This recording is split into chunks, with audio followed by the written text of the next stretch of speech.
Hello everyone, this is part 15 of What If Naruto Had a Proper Teacher, and I hope you guys enjoy this video and to like, to subscribe, and check out the playlist, to see more comment down below. Now let's start the intro. They call me a god. They call me a god. They call me a god. Naruto eventually had to take his jutsu training outside. Team 7 moved a few miles away for Naruto to test his ideas. Naruto had already figured out what he wanted to do, he just needed to figure out the best hand seals to make it as efficient as possible. The Jinchuriki's idea was to gather ever-increasing forces of air pressure in the air and then drop it down like a mighty hammer from the sky. His first attempt was a bit underwhelming, but Kakashi told him that was to be expected. Naruto kept at it and freely tapped into the Kyuubi chakra to allow him to test his technique multiple times. Each day that went by, the wind grew stronger and the impact grew wider and more lethal. Finally, after several weeks, Naruto had most of the final touches to his jutsu finished. He decided to unveil the technique in front his team as well as their backup team. Naruto began a long string of hand seals. Despite the rapid speed he completed the seals, it took him several seconds to finish. All the while an ominous chakra grew from the heavens. Kakashi and Sasuke saw waves of wind-natured chakra gather and fold in on themselves. When Naruto finished the hand seals, he gave out a massive shout, "Futon, Sora Tonkachi, wind release, sky hammer." The folded air screamed down from the sky and smashed into the ground with horrific force. Trees were pulped from the blast as it crashed down. The ground shuddered as the howling fury created an approximate 500-foot diameter circle of destruction. The backlash of dust and debris crested over the shinobi watching. Kakashi hastily put up an earth wall. The jutsu wasn't targeted at them, but a tremendous amount of wood and earth was flying through the air. When the winds died down, Kakashi dropped the earth wall and the 8 shinobi looked at the massive hole in the ground. They were impressed. Asuma shook his head in amazement. Sasuke gave a short satisfied nod. Guy let out a shout, "Naruto, your youth can level mountains." Kakashi was used to Guy's antics and let out a chuckle as the others winced. Good work, Naruto. This jutsu doesn't have a huge amount of utility in small squad-based combat, but against an army or a fortified location it's perfect. Naruto rubbed the back of his head sheepishly. "Thanks, but it sure drains me. Summoning Gamabunta takes less chakra." Kakashi turned to Sakura. "Your job is to create a practical seal that would protect a building from this jutsu." That would be quite the challenge. The seals she created to be placed on the armored plates of gloves were one use only and wouldn't stop a jutsu like that. The problem with a Fuinjutsu seal that could stop that kind of attack is that it would take a lot of chakra. The more chakra, the less stable the seal. Nearly all seals also leak chakra, so even if she could push enough of her chakra into a more or less stable seal, it would leak badly and wouldn't hold up for long. Sakura frowned but said, "Hi Kakashi-sensei, I will see what I can do." The group returned back to their training grounds. It would soon be time for Team 7 to head out with Jiraiya to meet with the Mei Terumi. After the meeting with the Mizukage, Naruto would begin training Senjutsu with the Toads. Reverse summoning doesn't take a great deal of effort, which would allow him to continue being part of the rapid response team while mastering Sage mode. Kakashi was happy with how things were going. Asuma had been true to his word and took the training seriously. Everyone was making progress with Guy's training. Itachi won't be easy, but the hardest part may be in just finding him. With our spy network only now being rebuilt properly, it will be difficult get a location. Break. Shikaku was by nature lazy. Being made Jonin commander was one thing, but filling in for the Hokage was far beyond merely troublesome. Not having the massive chakra reserves Jiraiya had, made it impossible for him to use Kagebunshin the way he did to finish all the paperwork. His spy network was growing slowly but surely. In his mind he had a web of strings outlined from agent to information broker to mole to spy. Some were unreliable and he had their information weigh little within his own internal scales. But he tested them in subtle ways. An information broker who claimed to know many things could be approached by a third agent claiming to be loyal to another power. That agent could ask something about Konoha that only Kakashi, Jiraiya and he would know. If the information broker provided false information, it gave him knowledge on how the broker would act. He discarded no one. An information broker with no scruples would be an excellent way to pass out false information. Unless, of course, everyone in the game knew about his falsehoods. Then it may be wise to provide true information to him but false information to trustworthy individuals, allowing him to control the flow of knowledge to the other villages. Outright infiltration was another avenue, and he had been given half a dozen Anbu and half a dozen former route infiltration specialists to use as he saw fit.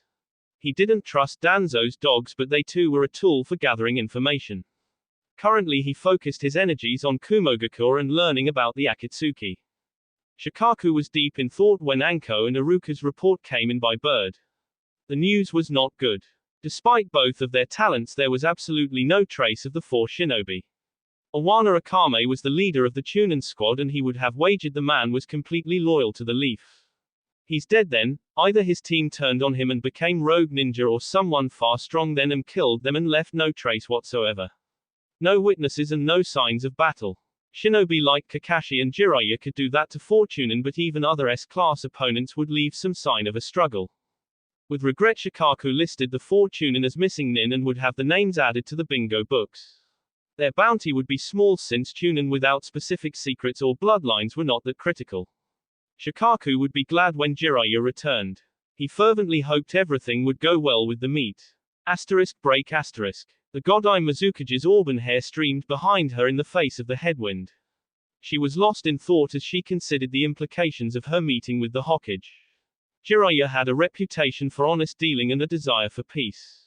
He had shown mercy to Sunagakure after their betrayal. On the other hand, the man could be ruthless as well. The utter destruction of Otogakure was sudden and personal. Jiraiya was not afraid of getting his own hands dirty. He had also laid the trap for Iwa using his student's son as bait. And before he became the Hokage, he had two faces as well.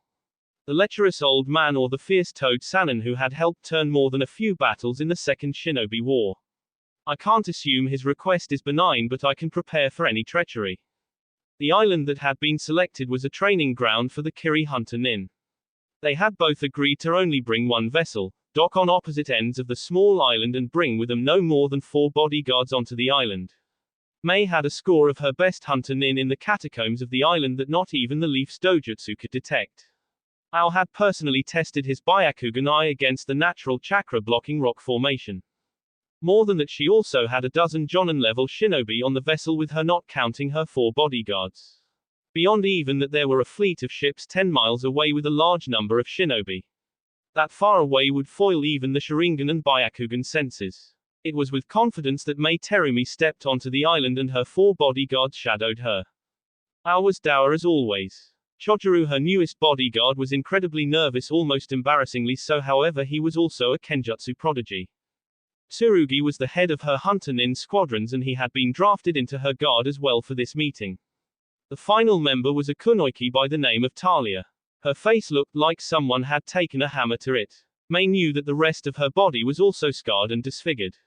She had been in the forefront of many battles in the Civil War, and her body had paid the price. The scars and damage had weakened her taijutsu considerably. However, Hisuten mastery was second to none save Kisame Hoshigaki. And even then, Mei believed Talia's mastery of the water element was more thorough. Mei was under no illusions. If the two ever fought, Kisame's vastly superior chakra reserves, stamina, physical strength, and kenjutsu skills would allow him to slaughter her bodyguard, but one couldn't be expected to have everything. The island was not large, so it would only take them an hour to arrive at the rendezvous point. If the meeting went well, the Land of Water could begin rebuilding its economy far swifter than it had been. It would also free up shinobi to go on missions who were now carefully guarding against any aggression from the Leaf. Kirigakure was paranoid after finally ending the Civil War. They knew that they ranked at the same level as Sunagakure.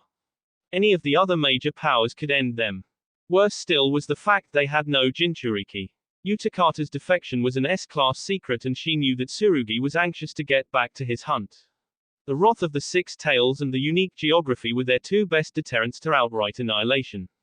Mei's thoughts were interrupted when Ao said, "They have arrived." They walked another half a mile and came through the clearing. There stood Jiraiya with his formal Hokage robes. Mei thought they suited him. His tall stature and commanding presence ended any thought that the man was harmless. This was the one who ended Orochimaru and fought Hanzo. He was of the generation prior to Mei. He was one of the legends she had grown up hearing about. Mei internally shook herself. She would not allow nervousness to show. While her history was not as long as Jiraiya's, she too was a Kajin, not someone to be trifled with. Mei's eyes glanced at the 4 bodyguards. Unlike her bodyguards, they were attired in full Anbu gear including face masks. It was Konoha's tradition to have animal face masks for more important operatives, however these masks were blank. Mei and her entourage moved into speaking distance and the Toad Sage stepped away from his guardians. He bowed, slightly lower than warranted, and said, "A lovely island for a lovely meeting with a lovely woman. Your hospitality is appreciated." She inclined her head to the same degree and replied, "It was my pleasure. I have enjoyed our correspondence and would like to the opportunity to strengthen the bond between our 2 villages." The Sannin moved closer and Ao stepped forward. None of the Hokage's bodyguard moved a fraction. She hastily signaled Ao back. The man was loyal and normally full of wisdom, but he was overprotective and the wrong move could be disastrous. "Pardon my guards, they are a bit overzealous at times." Jiraiya calmly nodded. "Were I guarding one such as you, I would also be overzealous. Does he really think I can be bought with flattery?" Mei wasn't sure if Jiraiya was disrespecting her due to her being a kunoichi or if he was trying to continue to play the harmless old pervert card. It bothered her when she was not able to get a good read on people. "Perhaps we should begin our negotiations," she replied. The Toad Sage smiled warmly. "Of course. As I have written, I desire peace between the villages. I have lived through 2 wars and do not want to see another. Your land is recovering from years of civil war. In exchange for providing goods and supplies at a discounted rate, I ask very little." Mei pursed her lips. "What is this very little? I want assurances that Kirigakure will be the hidden mist village and not the village of the bloody mist." She wondered at what his angle was. And what would these assurances look like? Peace between villages requires trust. It begins by demilitarizing the border, allowing our merchants to trade freely by sea, and restrictions on missions inside Hai no Kuni, Land of Fire, and Kase no Kuni, Land of Wind. A hidden village's lifeblood was the ability to take missions. Restrictions. What restrictions? The Hokage explained. Sanctioned missions offered by nobles, merchants, or the daimyo would be acceptable. However, missions taken against the interests of Hai no Kuni within its borders would be disallowed by my proposed treaty. The reverse would also apply. We would not take missions into the Mizu no Kuni, Land of Water, that are against your interests. Mei paused to consider. Kirigakure specialized in assassination missions. Hai no Kuni was one of the largest elemental nations, and not being able to authorize their favored missions there could curtail that income. On the other hand, bringing in much needed goods and supplies would more than make up for it. There were also internal considerations. It could be perceived as being weak and a threat to their autonomy if the Leaf mandated what kinds of missions could be taken. But she could always agree to the terms temporarily, and once her village was back on its feet, do what she wished. Mei finally spoke. "In general, your terms are agreeable for now. However, the restrictions last only as long as the discounted goods last." Jiraiya frowned. "My dream is to have a world where attacks on other nations do not occur, where we can live with our neighbors without threats of violence. Chakra can be used to better the world instead of war with one another." She kept a scowl off her face. It was obvious that the Hokage was contemptuous of her. His talk of peace and living without war or conflict was absurd. Did he think he could trick her into believing all he wanted was peace and an end to conflict? "I'll make the deal for now, Jiraiya, but I won't forget this insult." Mei's countenance was free of any of her inner thoughts, and instead she laughed lightly. "One step at a time, please. Our negotiations will make an agreement that lasts only for a limited amount of time. As we draw closer to the end of the terms, we can always renegotiate." Jiraiya seemed to want to say something but kept his silence. After another moment, he eventually said, "Very well, let's get down to business. The negotiated period of time will be for a year," and the two hammered out the details. Mei was pleased with herself. Her nation could begin rebuilding with the lumber, chakra paper, ore, and foodstuffs that were heavily discounted. In exchange, there would be no authorized missions to attack targets in Hai no Kuni outside of bandits and missing nin. In addition, merchants from the Land of Fire could freely trade by sea without fear of attack, and there would be no tariffs or punitive taxes on the goods they sold. As the negotiations wrapped up, Jiraiya gave her a smile. "This is the first step on a long journey of peace between our villages." They shook hands and the two withdrew back to the respective guards. Ao made sure she was all right, and then they returned to their vessel. Ao asked, "Did the negotiations go smoothly?" "Yes, they did. Jiraiya thinks I'm a naive girl, but the offer was more generous than expected. Some will be upset about the conditions, but they are only temporary. Ao had yet to relax and kept a sharp watch. The sage of Mount Myoboku was a canny individual. Ao had studied all the known information about him in preparation for the meeting, and it had been frankly terrifying.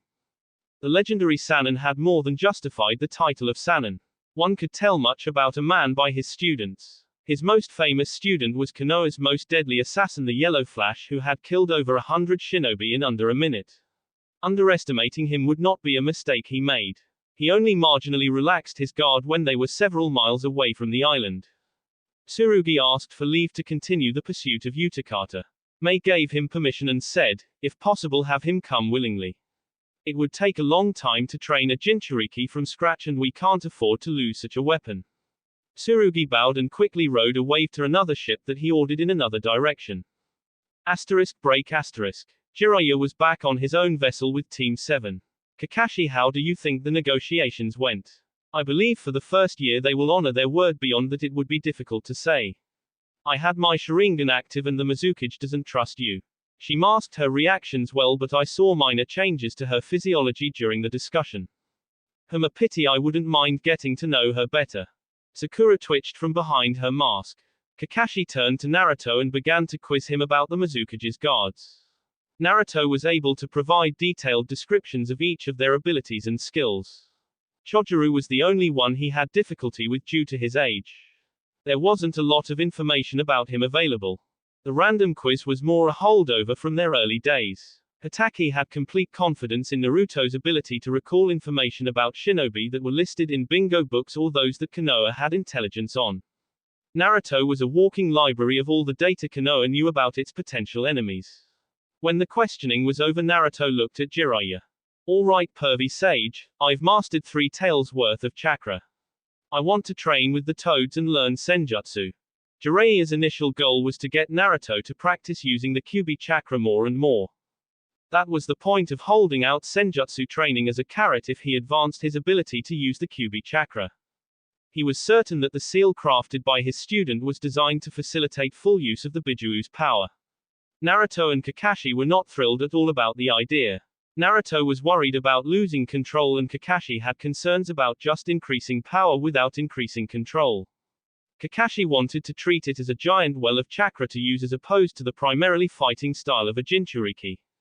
Jiraiya understood the concern. Kakashi wanted Naruto to advance beyond the power of a Jinchuriki.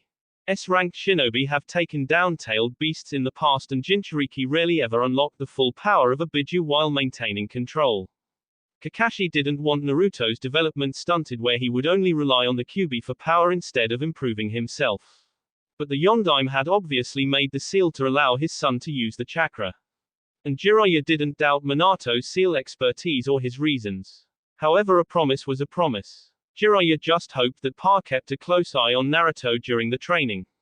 It could be lethal if Naruto wasn't careful. Very well, Naruto, when we get back to Konoha, I'll have the toads reverse summon you. Naruto grinned. Awesome. With Sage Mode, I'll be unstoppable. Believe it. Sakura spoke up. All right, enough talk about unimportant stuff. Hokage-sama, I need you to look at the new formula I designed for this sealing matrix.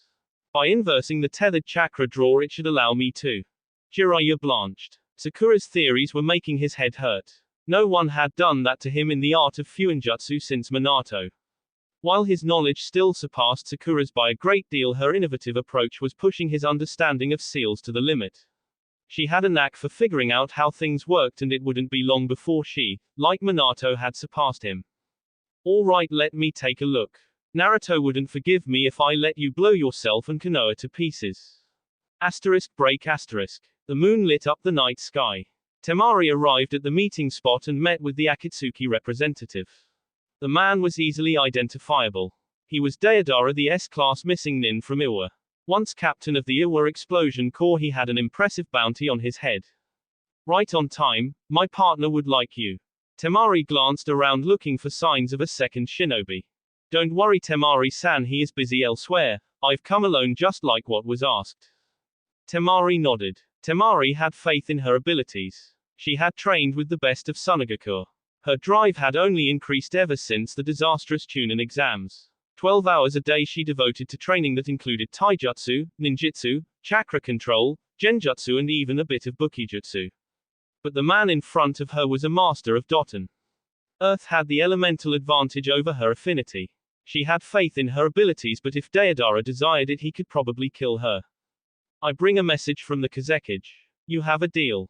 Deodara smiled. Excellent. Make sure you get a front row seat because my art is sublime. Temari ignored the comment and turned to go. The Akatsuki took a moment to watch the future Kazekage leave. Using some clay, he created a bird and flapped back to meet with Sasori. It was best not to keep him waiting. Break. The Raikage smashed a desk into kindling at the latest news. Mabui had handed him another report of an attack within Kaminari no Kuni, Land of Lightning. The attacks were targeting shinobi on patrol as well as major merchant trade caravans. Mabui winced at the loss of another desk. This is the 5th attack this month. Someone is trying to weaken us and I can think of only one village who would dare, growled the Raikage. We don't know that it's Konoha, Darui replied. Don't be a fool, look at what they are doing. Darui shrugged, it could be them, but until we capture and interrogate one of them we would be jumping to conclusions. The Raikage was pacing. Finally he stopped and said, I want kill teams stationed at strategic locations.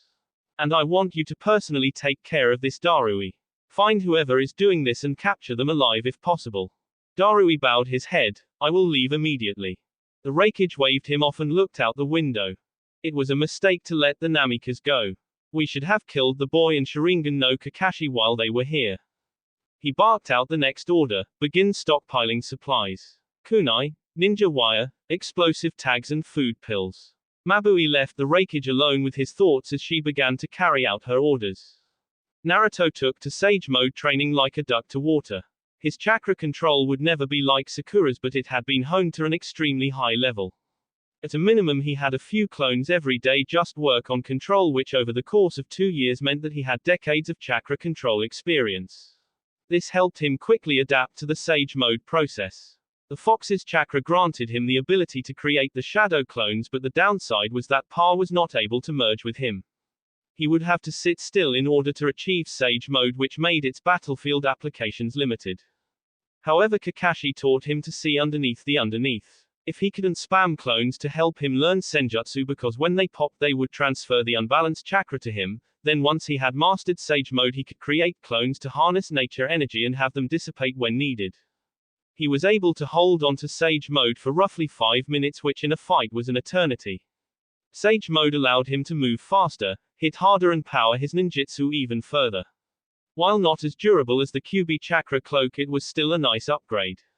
And the best part was that he didn't have to fight murderous rage and hate to use it. All said and done, he much preferred using Senjutsu than his Jinchuriki powers. Naruto also found the ability to sense chakra with Sage Mode to be very useful. He could close his eyes and still sense every living thing around him. He couldn't detect weapons, but that was a small price to pay to avoid Itachi's deadly genjutsu if they ever managed to track down the bastard.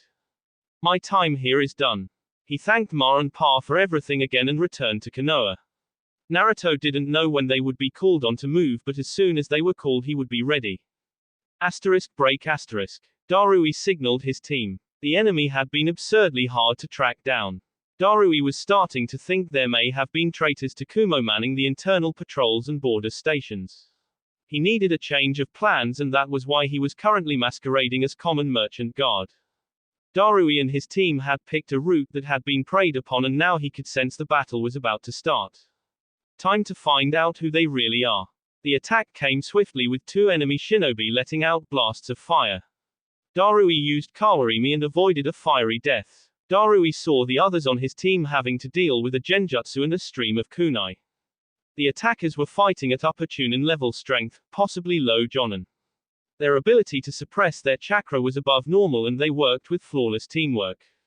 A point in favor for the Raikage's theory that this is the work of the leaf. Darui went on the offensive with a burst of speed that showcased why he was considered the 3rd most powerful shinobi in Kumogakur. Few would guess that behind his relaxed personality there was an absolutely lethal S-rank shinobi. His speed surprised the Kaiten Jutsu users and he was able to deliver a vicious kick to the midsection that cracked ribs. He turned on the other and let out a Raiten jutsu designed to stun and paralyze.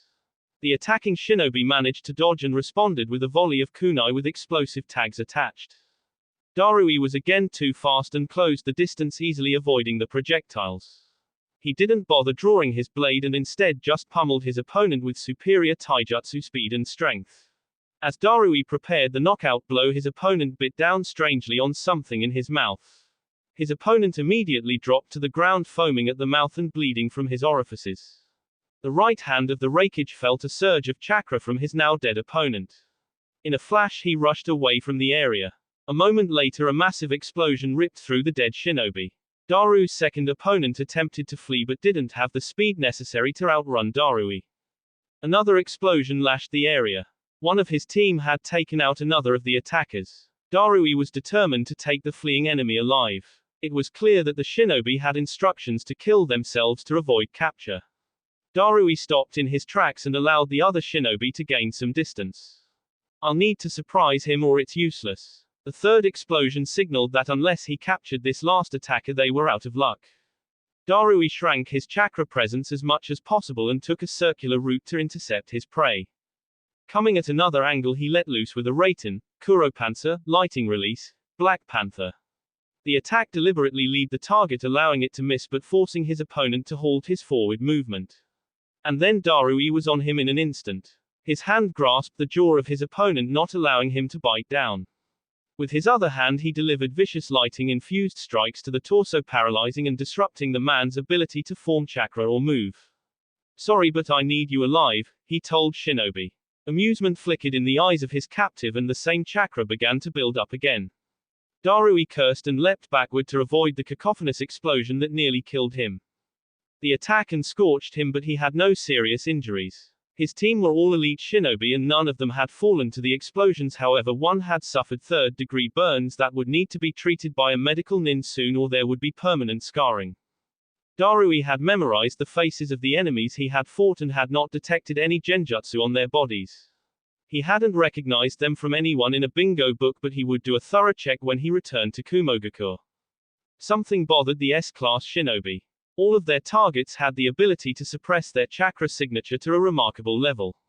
While this was something most jonin could do, they hadn't really fought like jonin. Those with smaller chakra pools could also do it fairly well. However, there were two ninjutsu specialists among them. Typically, someone with a small chakra pool did not become a ninjutsu specialist. It was also obvious that they had some kind of suicide seal on them, which suggested someone with a high level of fuinjutsu. What also bothered Darui was why the first shinobi had used a suicide pill in his mouth when it appeared that dying wasn't the only way to trigger it. Why not just activate it? It would have given me half a second less to get away. Something isn't right about all this. Break. Sakura was on cloud 9.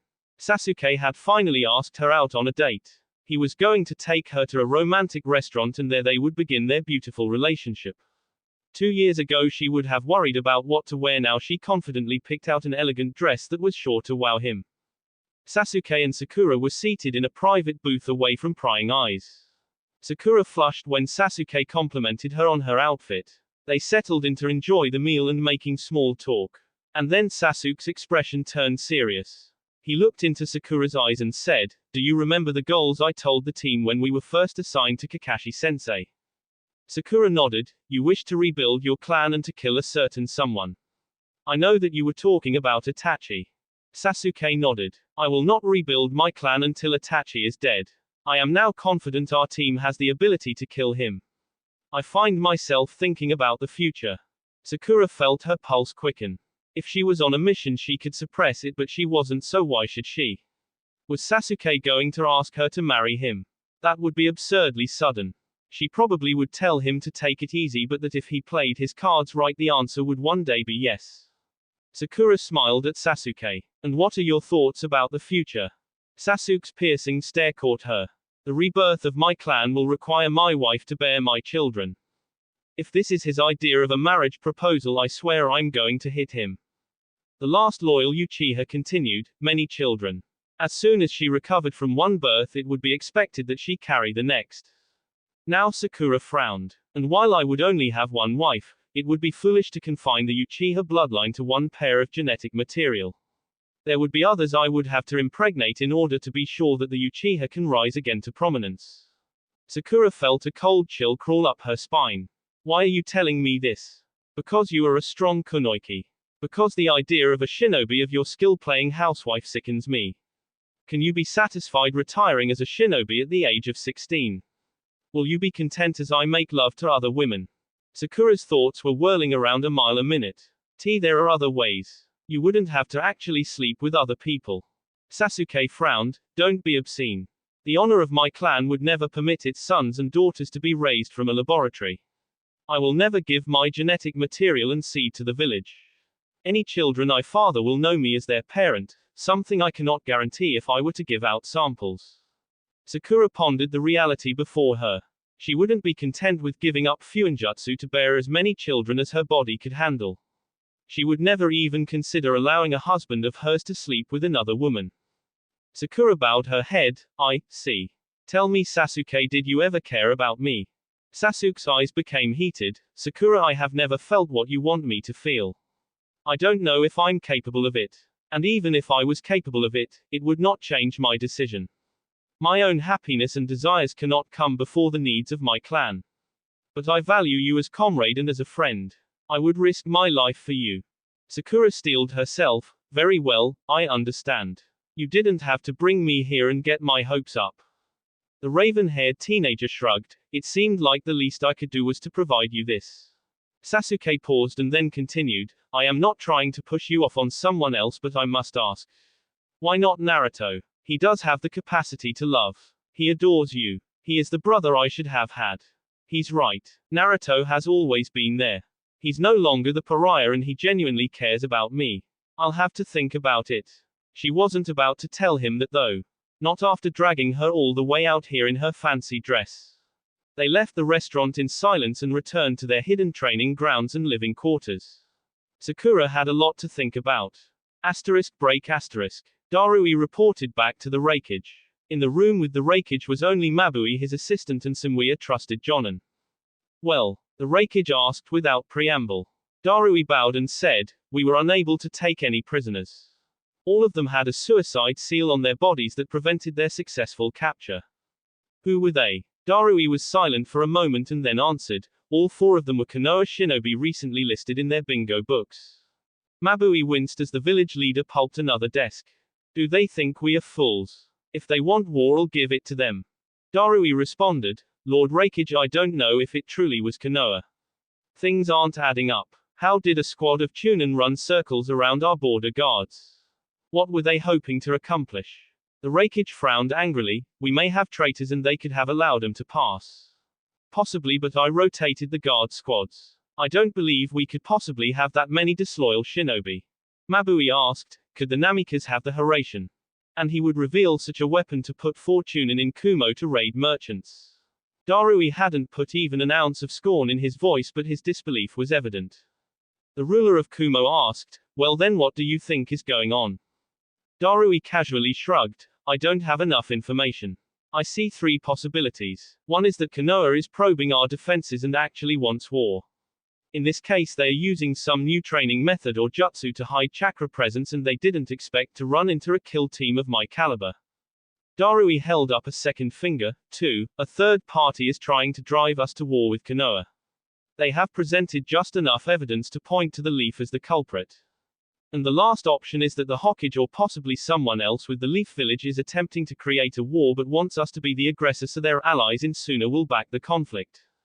Danzo, the Reikage muttered the name like a curse. No one spoke as they pondered the possible options. Finally Samui asked, what will be our response then? The Reikage let his gaze wander toward the window. The view was always peaceful but it did nothing to calm him down now. We prepare for war. 2 of those options lead us directly to conflict with the Leaf. And if it isn't the Leaf then someone else is to blame and needs to pay. Mabui schedule a meeting with the feudal lord. Darui make arrangements with Iwa. I am going to visit the old man personally. If war comes we will need Iwa at our side. His subordinates went about their tasks as the Reikage let some of his Raiten chakra flow over his body. War is coming. We will be ready. My father was right. There will be always war, the only difference is do we wish to be the winners or the losers. Break. Team 7 was starting to get frustrated at the lack of news. It had been another 3 months and there wasn't any information about their target. They had gone out on only one rescue operation and despite their rapid response time they had been too late. Sasuke continued to add more and more jutsu to his library but they did little to enhance his power. One only had enough chakra to do so many jutsu in battle. This was why Kakashi, the master of a 1000 jutsu, only used a reliable handful outside of extreme cases. Naruto was reaching a plateau in his weight and speed training. There was only so far you could take your body before it was functioning at maximum ability. The increase in speed and strength did not continue climbing to infinity. His kenjutsu was improving as was his fuinjutsu abilities under Sakura's tutelage. Sakura had made progress on her barrier seals. Stopping the futon, Sora Tonkachi, wind release, sky hammer, was incredibly difficult. However, she had come up with a workable model. The new seal she had designed did not stop the power of the sky hammer, it instead spread it out horizontally. The seal tags had to be many miles apart, but doing so allowed the impact to be dispersed by a factor of 100 if the diameter was expanded by a factor of 100. The shock wave of the attack would feel little more than a heavy wind. And because the force of the blow wasn't actually being repelled, it didn't take a massive amount of chakra to create. Jiraiya loved the concept and soon the village became dotted with those barrier seals as well as others of her creation. Sakura's next project was to delve into space-time jutsu. Recreating the fourth Hokage's jutsu would allow her team to flash to an ally in need of aid in a moment. And there Sakura reached a massive brick wall. She simply could not understand the Yondaime seal structure. It didn't make any sense. What he developed was impossible. Sakura was quickly becoming very grumpy to be around. Kakashi also was perturbed. He could feel it in his bones that something was going to occur. Shikaku had done a great job of standing up a spy organization, but the data was untested and Shikaku himself stated it couldn't be fully relied upon. But what it did say was that Kumo was preparing for war and the number of exchanges between Iwa and Kumo had increased rapidly. Jiraiya had made several attempts to open up negotiations with the Raikage, but they were all rebuffed. The Akatsuki had been sighted in a few minor villages and in the Land of Wind of all places, but none of the sightings were of Itachi or his partner Kisame. Kakashi was tempted to go out and attempt to capture these Akatsuki members, but he suspected like hidden they would be nearly impossible to break. Events were heading to a boil and Kakashi didn't know the lay of the land. Every operation he had done with Team 7 had been methodically planned and involved overwhelming force and backup support at the ready. Kakashi had a sense of dread that the next real battlefield would be on the enemy's terms. Break. Temari was impressed. She observed the battle from quite a safe distance with a squad of highly trained jonin around her. The Ichibi, the great Shukaku, roared and the desert rumbled with its power. But for all its might the Ichibi was losing. It was losing against a laughing man screaming about art across the horizon. Over and over again the tailed beast attempted to swat the offending Akatsuki member out of the sky, and each time the bird-like clay construct swooped out of the way. Deidara rained explosions that could level entire villages down on the raging Biju, slowly weakening it. All it would take was on hit from futon, Renkuden, wind release, drilling air bullet, to end the laughing blonde, but that strike never occurred. Eventually the one-tailed beast collapsed utterly exhausted. Its near-limitless chakra had temporarily dropped to near-critical levels. Deidara had a partner who had yet to be identified by Suna. Whoever the partner was, he was good with fuinjutsu as a web of chakra laced around the fallen demon. Slowly and inexorability the demon was dragged across the sand. If the demon wasn't the reason for her brother's death, she could almost feel pity for its echoing cry. Deidara approached and jumped to the sand. "Well, what did you think?" Temari neutrally responded. "It was effective. It was more than that, my dear. It was the perfection of a single moment. You are honored to have seen it." "Right. Well, I'll leave you to it. Take it out of our territory." Deidara grinned. "Have no fear, Kazekage to be. The Ichibi will never be seen again." Good. Break. Team 7 had been invited to the wedding ceremony. Anko and Iruka had seen no point in waiting. The life expectancy of a shinobi was all too brief and they wanted to make their happiness official. It was not a wedding for the masses. The lingering suspicion of Anko had not fully departed. Not that Anko really helped in that department, as she openly talked and seemed to delight in her work as one of the chief interrogators of Konoha's torture and interrogation department. In addition to Team 7, the rookie 9 feet were there as well. Aruka was a well-liked teacher.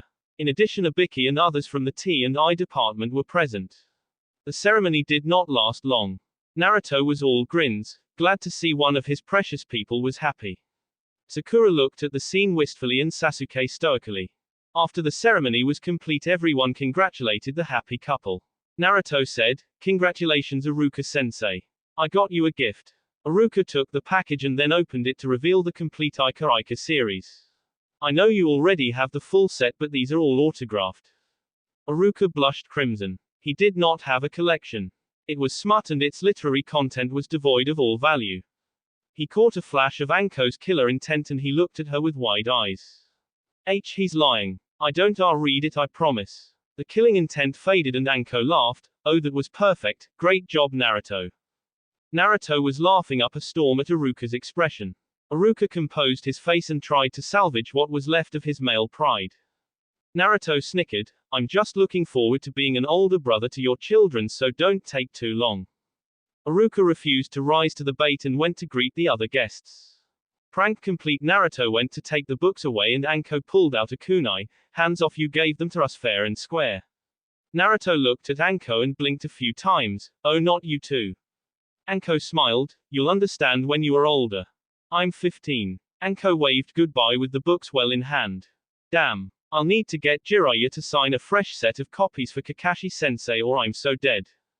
Ibiki let out a rare chuckle as Naruto's forlorn expression. "Kid, you might be a dangerous shinobi, but you need to learn to read people better." Naruto was surprised the Ibiki of all people had approached him. The head of the T&I wasn't known for his outgoing personality. He shrugged sheepishly, "Most women hate the series. I know Anko is weird, but what were the odds?" Ibiki just chuckled again. "Like I said, kid, you got a lot to learn how to read people better." The young Jinchuriki frowned at Ibiki's retreating figure. What was he implying by that comment? He let the thought go. For all he knew, the guy was just trying to mess with him.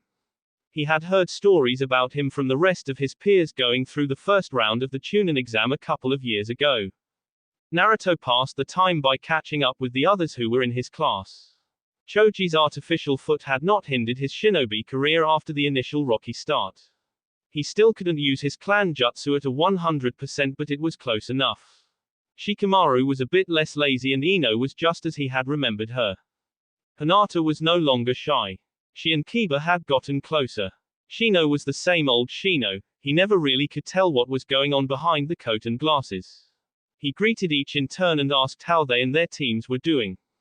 As the celebration wrapped up, Naruto reflected fondly on the day.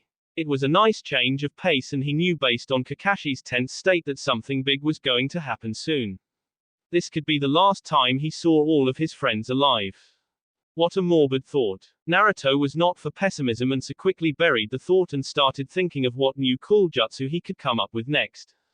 Deidre stretched and yawned. "You've slept enough, let's go," Sasori's artificial voice growled out. "Some people actually need to sleep, you know. I don't like to be kept waiting." Deidre waved off his concerns and popped a few of his joints. After a few moments he said, "All right, my man, let's get going. Have your spies found out where the Isabu is hiding?" "Yes." Sasori began moving and Deidre followed. If it wasn't for the fact Sasori was another artist, of a different style of course, Deidre would be most irritated at having to work with him. He rarely spoke other than to complain that something was taking too long and making him wait. His partner's dour attitude couldn't keep Deidre's spirits down. His battle with the Ichibi was glorious and now he was going to get to showcase his art a second time. He was already planning out the series of ever-escalating explosives. The only dark cloud on the horizon is that he would have to hold back somewhat. He couldn't risk killing the three-tailed beast. Pain would be livid, and as much as the Akatsuki appreciated his talents, he may not survive if in his zest for art he killed the Biju. It wouldn't be dead permanently of course, but Pain was not a patient man. "I wonder what our next target will be," Deidre idly mused. His gravelly-voiced partner responded, "With Itachi and Kisame dealing with the two tails, I suspect we'll be responsible for the Yonbi or the Gobi." Deidre wondered when their leader would get his hands dirty. Pain was a bit of a mystery even to the rest of the Akatsuki members, though none doubted his power. Deidre attempted more idle talk, but Sasori wasn't much of a conversation partner. At least I'm not paired with that bastard Itachi. Break. Tsurugi had not made any progress in his search for Utakata. His hunter nin were spread to every corner of the land, but no one had sighted him. And then out of the blue he felt demonic chakra on the wind. Signaling his two companions, he raced toward it. Could Utakata be in a battle? Had he loosed the Rokubi on an enemy? As he got closer to the demonic chakra, he started to hear the sounds of explosions. His thoughts were racing as he broke out of the clearing. In front of him was not Utakata but the three-tailed beast. It was thrashing in the water of the lake as explosion after explosion sent great plumes of water rocketing to the sky. Tsurugi looked up and saw the tailed beast's assailant. The man wore black robes with red clouds and was standing atop a massive clay bird. Explosions filled the water and air, and Tsurugi weighed his options. By rights the Biju belonged to the hidden mist village, not to these intruders. Tsurugi moved to interfere when a second figure in robes shuffled in front of him. Tsurugi of Kirigakure, this battle does not involve you. Leave or die. Tsurugi didn't bother replying and instead created several water clones and charged with his blade drawn. The head of the Kiri hunter nin was a feared and powerful opponent. He well deserved his ranked status, and while he had no Kekkei Genkai, he was highly skilled with Suten and Kenjutsu.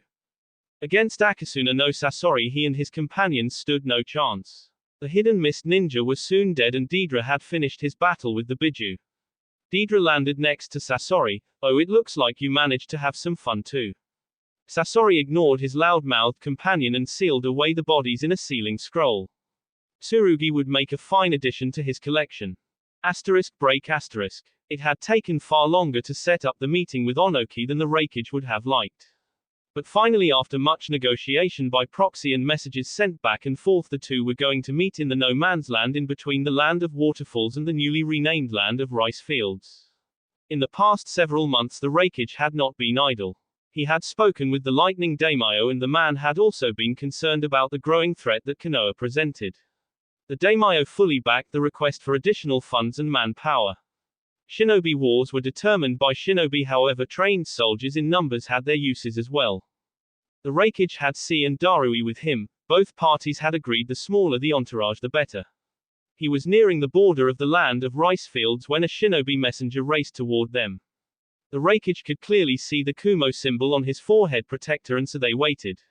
His bodyguards tensed slightly, not nervous but wary. Lord Reikage, I have an urgent message. Darui took the message from the Chunin and read it. Darui rarely showed his expression, but in this instance he did. His face fell and he looked toward the leader of his village.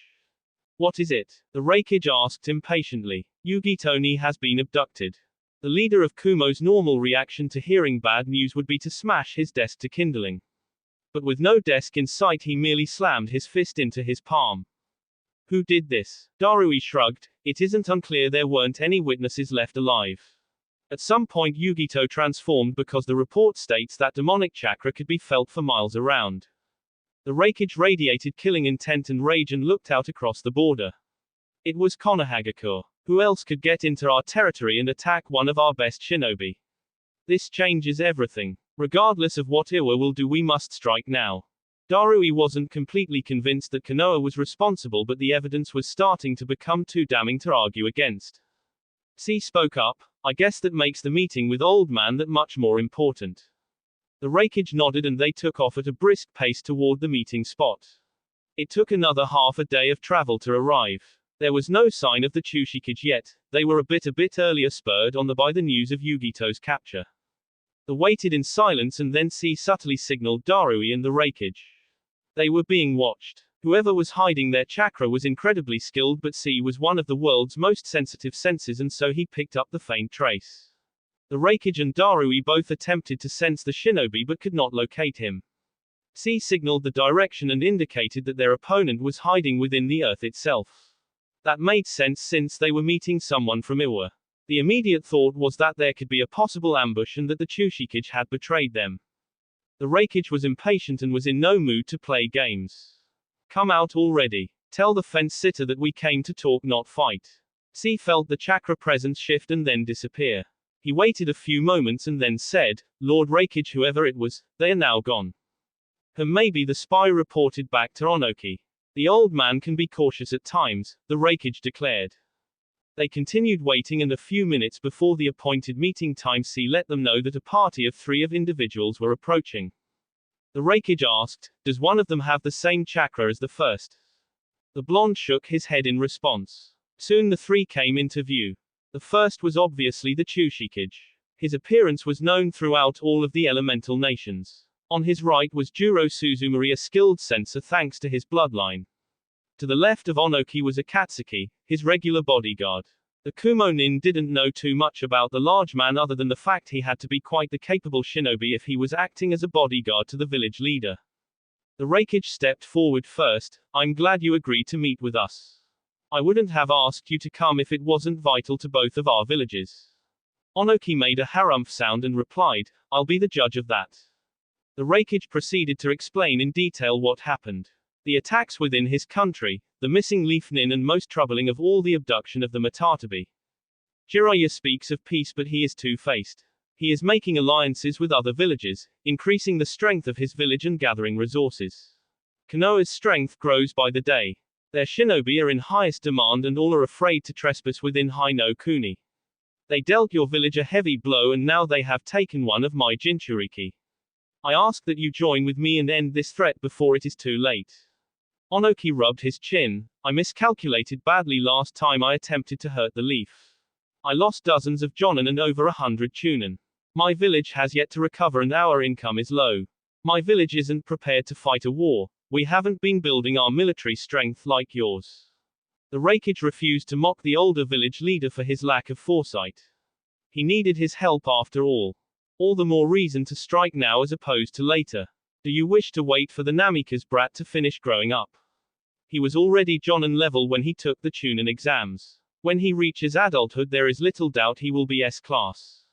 That was one argument that was very convincing to Onoki. His village had lived through the terror of the yellow flash and he had little desire to ever feel that powerless again. It was part of the reason why he had sent so many shinobi after Naruto in the first place. Onoki had a choice. He could try to stop the leaf now or let Kumo face off against them alone. Ideally the two would decimate each other, but with names like Tsunade, Jiraiya and Kakashi he wasn't certain that the infamous AB combo would be enough. Have you received support from your daimyo? Have you gathered any other allies? The Raikage responded, I have the full support of the feudal lord. Moyagakur, village hidden in the haze, and Shimogakur, village hidden in frost, will be providing shinobi support. Yugakur, village hidden in hot water, will be allowing passage through their lands. Onoki knew that the minor villages weren't going to be a major factor, however even an extra bit of help could swing a battle. In the end the choice for the Chushikage was based on his hatred for the name Namikaze. Very well. You have your alliance. Together we will raise Konohagakure into the ground. The discussion didn't end there, of course. They had plans that needed to be made as well as a lengthy discussion on how to divide the potential spoils. Kumo still greatly desired the Byakugan and Iwa would love add a third Jinchuriki to their village. In the end the Raikage knew the history of his village and the number of deaths it took to finally control the 8 tails. Iwa could have the Kyubi and Kumo would retake the Matatabi and gain access to the surviving bloodlines of the village. In regards to the actual war the plan was very direct. Iwa would make the first move and launch an attack on Takagakure. Konoha was likely to respond to the aggressive action against one of their allies. After Konoha moves to defend their ally the Raikage would personally lead an assault on Konoha. A secondary force would strike towards the Fire Daimyo and again Konoha would be burdened with having to split their forces to protect the feudal lord. A third group would attack the major villages and cities of Hai no Kuni. The third group would be made up of primarily the Lighting Daimyo soldiers, samurai-trained mercenaries and shinobi from Moyagakur and Shimogakur. Suna would likely attempt to aid the leaf, but by the time they were mobilized the battle for Konoha should have been decided. If the Raikage failed and a protracted war ensued Iwa would square off with Suna. As the negotiations and plans were wrapping up, Onoki dropped a bombshell. I will be going with you on the attack on Konoha. The announcement even provoked a reaction from Darui. The idea that the leader of another village would be part of their attack group was surprising. The Raikage replied, it would tip off Jiraiya if you joined your forces with ours. The Chushikage shook his head. No, my forces will not be joining yours. I alone will personally be joining with you on the attack. The power of 2 village leaders together will be nearly impossible to stop. Darui asked, you seem to trust us quite a bit if you are willing to join us by yourself. The old man's face twisted in a frown. It isn't so much that I trust you, it's that I know that Konoha is the bigger enemy. Harming me would harm your chances of victory, so you won't do it. Onoki's 2 bodyguards protested, but the Chushikage was firm in his decision. Kitsuki is my heir if something were to happen to me. Return back to Iwa and let no one know where I am. Juro, I need you and Kitsuki to plan in the invasion of Takagakure. We will play our parts fully, so do not stint on resources. They bowed and vowed to be successful. Onoki turned back to the Reikage. Let's go. Break asterisk. Pain had new orders for Itachi and Kisame.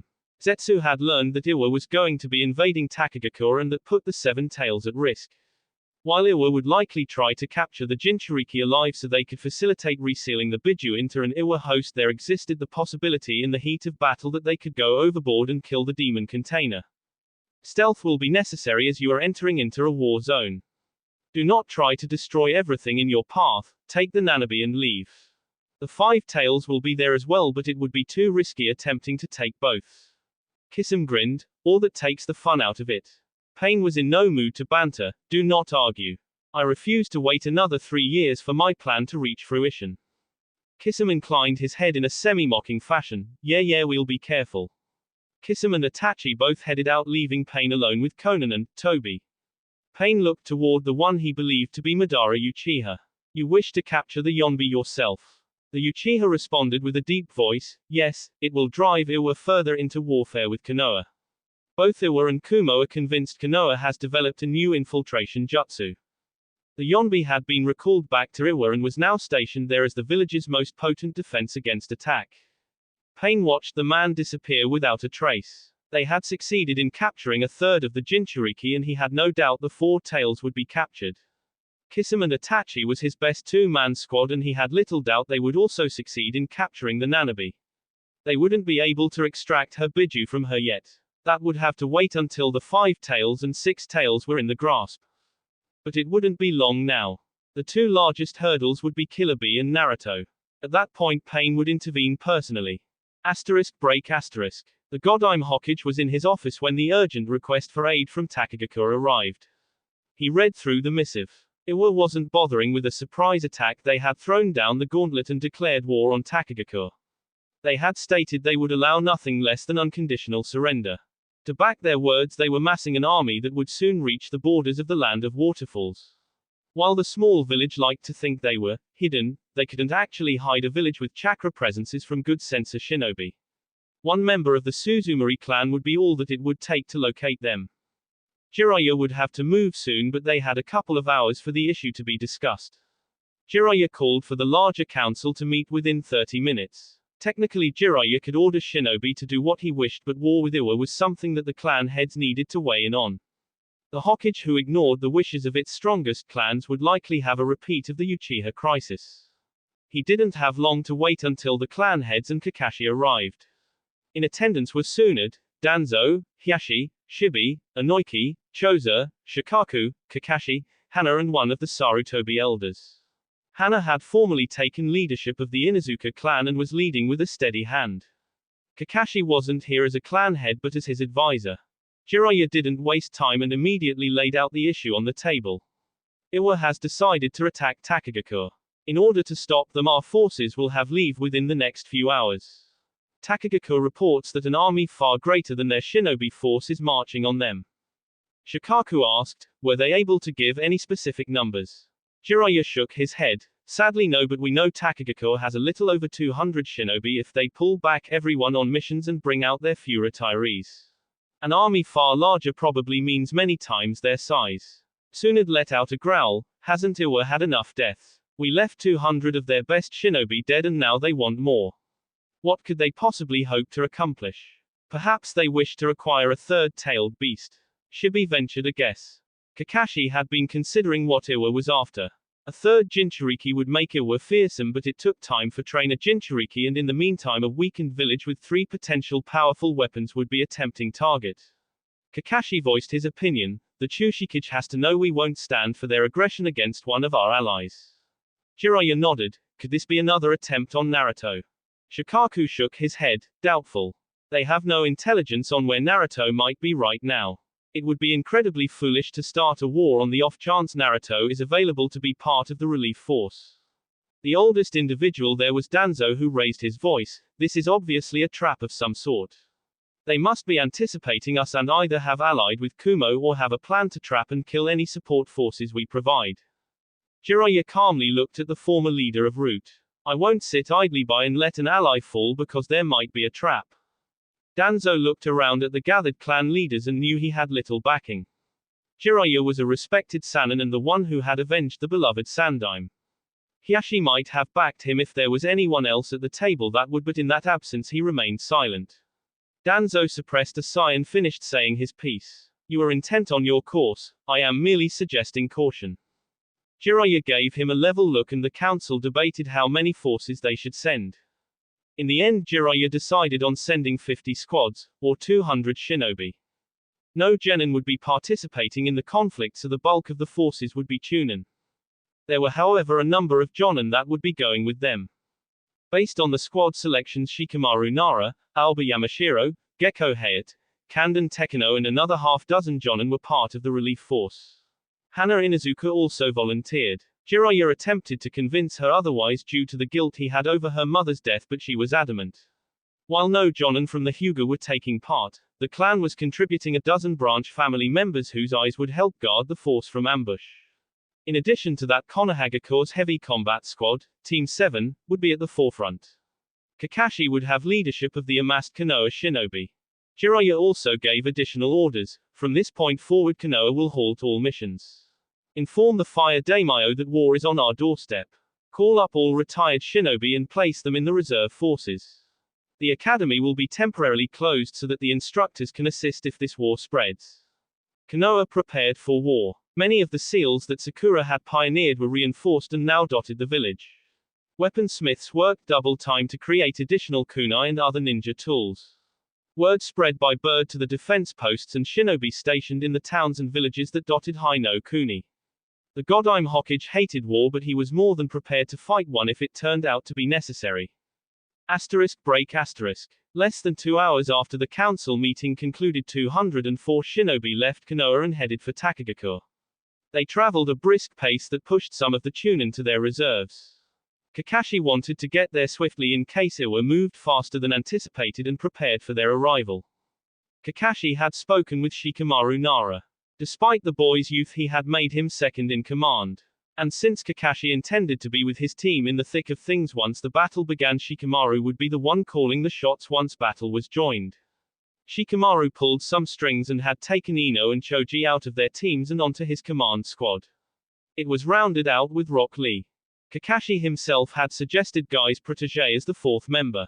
The boy's taijutsu was at jonin level, and with access to the Hachiman he could temporarily fight almost anyone short of an S-class nin. Sasuke of course was itching for a fight. They had defeated Iwa right after their chunin exams and had only gotten stronger since then. He hoped they would bring Han to the fight again because he really wanted to deliver some payback on the Iwa Jinchuriki. Sakura was a bit perturbed about her Fuinjutsu research being put on hold while they dealt with Iwa. She was also concerned about the loss of life. She disliked killing. She had become desensitized to it in the heat of battle, but she still longed for the Hokage's dream of peace. Naruto was also ready for a fight. He had trained in Sage mode and had sparred with his teammates, but this was going to be the real deal. He knew his taijutsu in Sage mode was nearly unstoppable. In fact, in a pure taijutsu battle he could defeat Kakashi-sensei. If ninjutsu was allowed, Kakashi still had the edge. Naruto moved over to where his former classmates were and started a conversation. Hey Shikamaru, how's it feel to be the official number 2 of our army? Troublesome. Ino laughed, you used to make me so mad when you said that. Choji shivered slightly, you were scary back then. Somehow, despite moving at a brisk pace, Ino managed to look affronted. Me. Naruto laughed at the byplay between the former members of Team 10. Rock Lee interjected, it is good to fight by your side, Naruto. We will showcase the flames of our youth and protect our ally. Naruto agreed cheerfully, believe it. Shikamaru was regretting listening to Kakashi when it came to their fourth squad mate. He didn't have anything against Lee personally, but he was loud and talked about youth far too much. The Nara looked at Naruto closely. Naruto, my father said that Iwa was up to something. Since you fought him a while ago, any idea of what we might be facing? Naruto gave it some thought and responded, I'm not sure. We beat their face in pretty badly last time. Kakashi agrees that something else is up. He thinks it's likely that Iwa cut a deal with another major village. Kumo sounds obvious, but we were there when Jiraiya met with the Mizukage. She doesn't trust us and might be willing to help launch a preemptive strike. If that's the case, it's doubtful they will play a part in this battle, Shikamaru mused. It's also possible that Suna is going to backstab us again. We figure the probability of that is low, but the chance exists. Kakashi respects what your dad is doing with the spy network, but it's too new to be relied on. Shikamaru considered the possibility and also came to the conclusion it was unlikely. Any other possibilities? Naruto nodded, a lot of them. It could be Iwa cut a deal and is being betrayed. It wouldn't be the first time. In the Second Great Shinobi War it happened quite a bit. That would probably be the best outcome, honestly. Naruto went on, and then there's always the chance that the Chushikage is just going senile. It might be misinformation being fed to us, but the word is that the Chushikage has a hair-trigger temper and all of Iwa is afraid to be near him. Lee chimed in, how unyouthful of him. Naruto laughed, good one, Lee. Lee looked confused for a moment, trying to figure out why the others were laughing at his remark. The irony of calling one of the oldest shinobi alive unyouthful was lost on him. Ino looked at Naruto impressed. Wow, you've come a long way in 3 years. I never would have thought you would know so much based on how you studied back in the academy. Naruto rubbed the back of his head sheepishly. Yeah, well, I've been reading a lot and Kakashi-sensei is simply amazing. Shikamaru had to agree. There were few shinobi that earned his father's respect. Really, it was only the Hokages and his teammates Inoki and Choza. However, Kakashi was also held in that same esteem, if not greater. What Kakashi had done with Team 7 was nothing short of miraculous. It was unheard of that a genin with almost no combat ability could defeat an elite jonin in less than 3 years of training. Nor was it heard of that the dead last of the class could be turned one of the most lethal shinobi in all of Konoha, a virtual one-man army. While everyone expected great things from Sasuke, it was what he had done with Naruto and Sakura that had shown the village that Kakashi was a genius sensei. Naruto warned them of one last theory. It might also be possible Iwa is looking at quality over quantity. I don't think it's likely, but if the Chushikage is desperate enough to save face and bring home a win, he might be coming personally. If he comes along with both Roshi and Han, we could be in for a serious fight. Those three together would be incredibly deadly and we would have our work cut out for us. Shikamaru's eyes widened a fraction. Trying to figure out a plan on how to defeat a monster like Onoki backed by 2 Jinchuriki with a strong mastery of their Biju would be a nightmare. He fervently hoped that wasn't the case, but if it was, he was already working on stratagems that might prove effective. Break. Juro and Kitsuki had followed their leader's orders and had not shortchanged the invasion force. An argument had risen when they needed to decide who to leave behind in charge of the village while the Chushikage was gone. Both Kitsuki and Juro wanted to be on the front lines, redeeming Iwa's honor and reputation. Ultimately, Kitsuki pulled rank and Juro was forced to stay behind and run the village until the return of the Chushikage or Kitsuki. Since he was not going, he sent several members of his clan in his stead, including his son and heir Juichiro. He had made jonin a year back and was still somewhat headstrong, but his skill with Doton and their bloodline abilities was solidly above average. Kuretsuki would accompany her father Kitsuki into battle as well. Akatsuki would be acting as her bodyguard, much to her annoyance. Iwa's forces were somewhat scattered and on missions when the orders came to mobilize. The invasion force, however, was still going to be considerable. Over 1,000 shinobi would be taking part. Unlike the 400 shinobi that went with Juro to ambush the Namikas, these were not all made up of Chunin and Jonin. A number of their soldiers were genin. Kitsuki was primarily using them for non-combat roles, but there was a chance many of them would die if the fight got ugly. It was a necessity, but he disliked it.